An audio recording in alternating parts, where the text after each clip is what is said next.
25 years old. I grew up in Bolivia and moved at the age of 18 to Germany to study in Europe. I studied international business. My education was quite corporate, training me to work for consulting companies, big corporations, but my true passion lied more on startups and working together with innovative projects. So I engaged with different startups, did some startup schools during my studies, and after some time I decided that fintech was the field where I wanted to develop myself. And after doing some internships, I decided to do my own thing. I must say that at the same time I was engaging with Web3, with crypto on my personal time.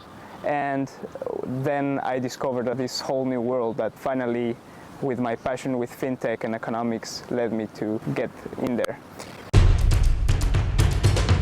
It's quite an interesting one because in my opinion, it's quite unusual. When in 2018 there was this whole talk about crypto was crashing and so on, but I thought, okay, if people are talking about it, there must be something about it. I started researching it, mainly Bitcoin and Ethereum, and my entry to Bitcoin was because a friend of mine, he taught me about what is called the Austrian School of Economics, which is alternative, new, different way of looking at economics that is I didn't learn in university, although it's like a big economic field, and it taught me many ideas. The market can develop differently than what we know now, so shying away from government control and central bank control over currencies, and how having the power back to the people is much more beneficial. So I started diving deep into the philosophical, economical part of crypto, and started engaging more and more, discovering different projects, different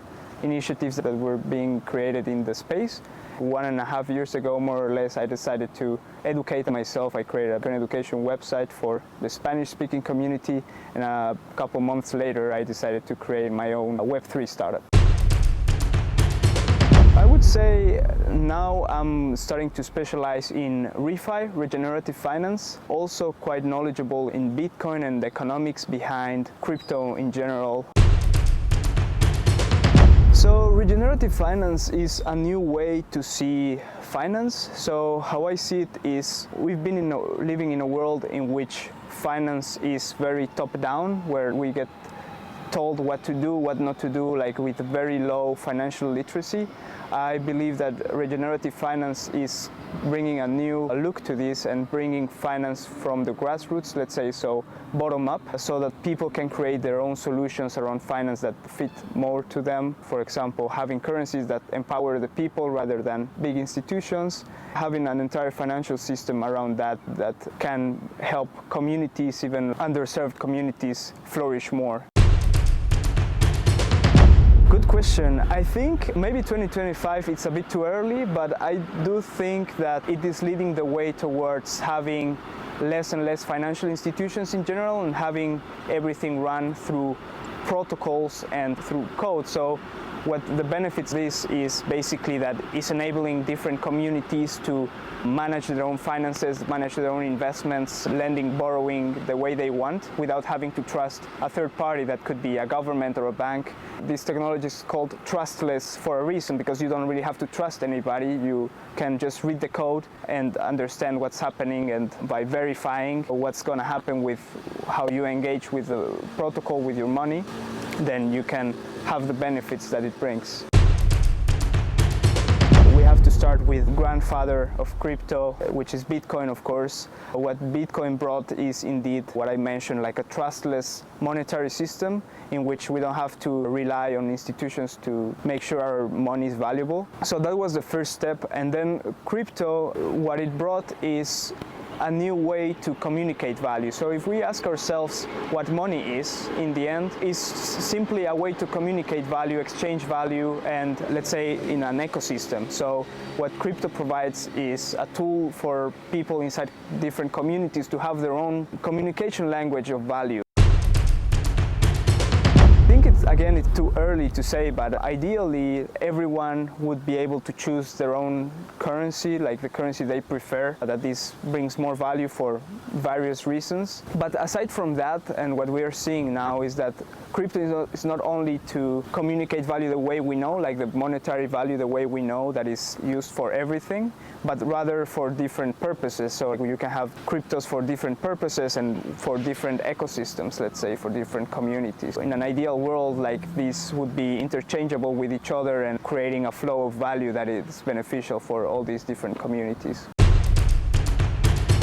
I read this actually on BuildSpace. It's a community with a shared bank account, a community with a shared treasury. I do think that it's much more, but it's a good starting point. It's basically a way for people to share funds and like engage in a common purpose that this community has, and everything very democratic, let's put it that way, decentralized, in which everyone can participate, everyone can contribute with whatever they can.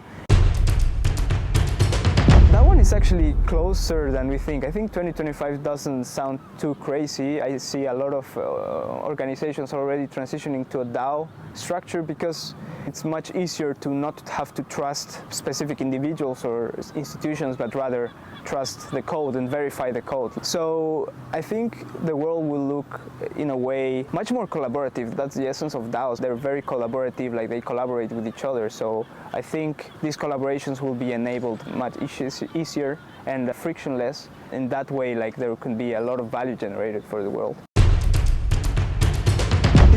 A non-fungible token is basically a token that you cannot exchange for the same token. So this might seem very abstract, but if you like break it down to simple terms, I would say it's simply, if you're talking about art, for example, if it's linked to art, then it's a digital certificate of authenticity. But it goes further than that, right? This certificate of authenticity and ownership can be, for example, for a membership of a community. So if you own an NFT, it can mean that like you're part of a community or part of a project, for example, and by being part of this project you can have some of the most of the time financial benefits of this project, and this is all coded into the NFT, so that makes it more easily to engage in transactions and show that you're part of a community, basically.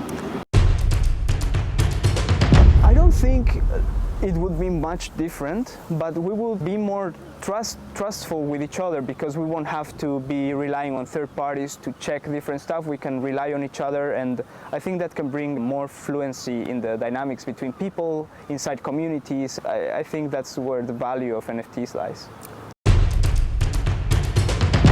I'm working on Troop. Troop is basically what we see as joining social finance and regenerative finance. We're building a collaborative investment platform in which people can collaborate on their investment portfolio. And this is basically to turn upside down the financial investment world, in which we had structure, in which someone used to tell us, okay, this is what you have to invest, but rather we want to create groups that curate different investments and portfolios that fit to their needs, that fit to their strategies and life goals, and have a community gathered around this concept, and who best to judge what's a good investment than they themselves. So this is what we're building now, and to encourage this new system, we also want to compensate people who do investment research and can contribute to ideas and help people with their investment ideas and research.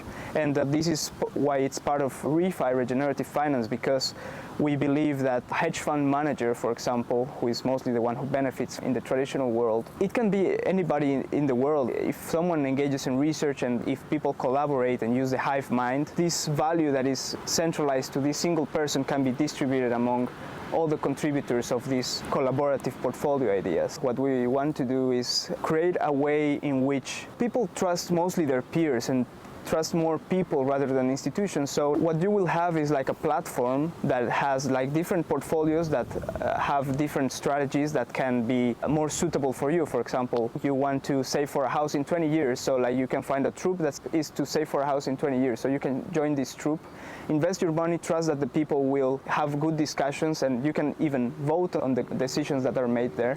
When you are copy investing their portfolio, that you are also have a voice in saying saying where your money will go. And that's the first step, and then maybe later on you want to engage a little bit more, so you can become an active member and start doing research yourself and also benefit from the rewards that come from the collaboration there. Join a community. It doesn't matter what. Web3 is all about community, all about ownership in terms of ownership of your membership in one community. So once you join a Web3 community, you will understand what this means, which is quite a change. You will find people that are extremely like-minded and very open to understanding these alternative ways of communicating, of engaging, of creating a new financial world even, but it goes beyond that, a new decentralized world. So once you join a community, I think you will have a better understanding of what Web3 is. First of all, Satoshi Nakamoto, who is the person or group of people who started this whole movement, is definitely someone I admire. Everyone should research a little bit about what his philosophy behind it was, so that we don't lose track. But at the same time, I do think that the Web3 ecosystem has like a lot of interesting people to admire, like the founders of Ethereum, like Vitalik Buterin or Gavin Wood, are very good at the probably technological level, but they're also engaging quite interestingly at the philosophical and sociological even level. At the same time, I think there are really interesting movements, especially in the Ethereum ecosystem, that go in the direction of regenerative finance, how to make public goods in a way that are owned by the people and not by governments. There are a few founders there, for example, the founders of Gitcoin, that I really admire and look up to. Of course, I would love to see Troop at the stage where more and more people engage with it, and myself being part of that community, because we want Troop to become a DAO, and by 2025 I hope that Troop is a DAO and I can bring more people to this community to engage in different discussions and steer the way forwards to regenerative finance. I would also love to engage a little bit more in expanding the ideas around cryptocurrencies and Web3 around the world. I've already engaged in the creation of WebLab here, Ethereum Bolivia, in my home country, and I would love to engage in more of these communities to bring the Web3 world to the broader world. I will go to the very classical definition, which is you have to ask yourself what's Web 1, what's Web 2 first. Web 1 is basically websites that you could only read, you could not engage with them. Web 2 was about engaging with websites, so read and create. You could write some content yourself, you could create a post on Airbnb to rent your house, a post on Facebook, a blog post, you could create a profile and stuff like that, so it becomes a little bit more two-sided. You can interact with the site, but the problem here was that all this content that you created was owned by the website, let's say the company behind the website. You didn't own the content that you created. But with Web3, this is different. What Web3 brings is ownership over whatever you create in the digital world. And I think that's what Web3 is in very simple terms.